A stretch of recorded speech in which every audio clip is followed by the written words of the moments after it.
Bugun Hiromiki motokultivatorlarini to'liq ko'rib chiqamiz. Bu Hiromiki motokultivatorimiz 9 kuchiga ega, benzin yoqilg'isida yuradi. Hiromiki firmasida 7 lik, 7 ga 9, 9 ga 9, 15, 10, 13 lik motokultivatorlarimiz ham bor. Ularni xohlasangiz dizelda ham benzinda xarid qilsangiz bo'ladi. Ushbu kultivatorni ishlatgandan oldin bunga albatta texnik xizmat ko'rsatish kerak. Ya'ni motorga 1 litr 100 gram, korobkasiga 2 litr 600 gram, filtrga 100 gram, hamma moylarni solib bo'lgandan keyin benzabakka 5 litrgacha benzin quyish mumkin.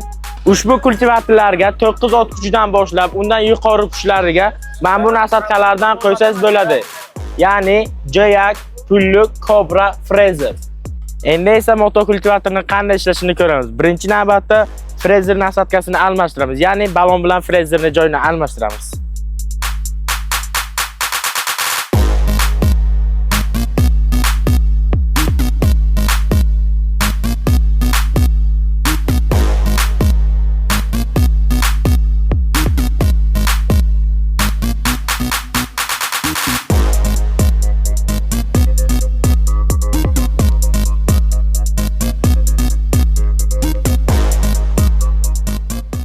Mana Fraser nasatkalarimizni almashtirib oldik. Endi esa buni zavod qilamiz. Zavod qilayotgandan oldin birinchi mana bu qizilni bosib qo'yish kerak. Agar bu bunaqa tepaga ko'tarilgan bo'lsa, agar qancha tortmasangiz yoki startli bo'lsa, traktor zavod bo'lmaydi. Buni bosib qo'yasiz. Sal gaz berasiz. Va undan keyin esa passosni o'zingizga tortasiz. Mana bu benzin. Benzin bu tarafda tursa yopiq bo'ladi, u tarafda tursa ochiq. Passosni tortasiz, ikkita tortasiz zavod bo'ladi. Zadashsizki. No. Zadashsizki.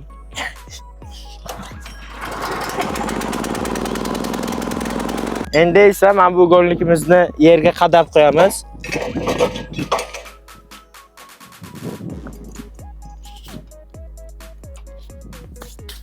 Zavodit bo'lgandan keyin ikkita skors bor, 1, 2 va keyin zadni. Zadnida xalastoy qo'yib muftani bosib haydaysiz. Marhamat, ishlash jarayoni.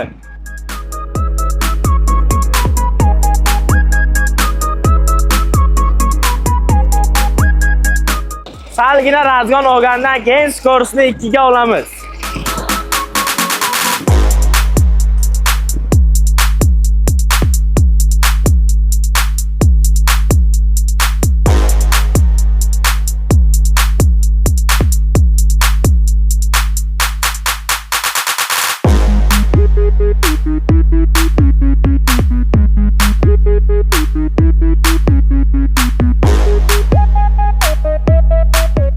Mana hozir traktorimiz bilan yerni ag'dirib bo'ldik. Mana bu tuproq esa rezultat. Hiromiki zo'r sifat. Videoga like bosishni unutmang, bizga obuna bo'ling. Yana qanaqa savollaringiz bo'lsa kommentariyaga yozib qo'ying. Yangi obzorgacha ko'rishguncha.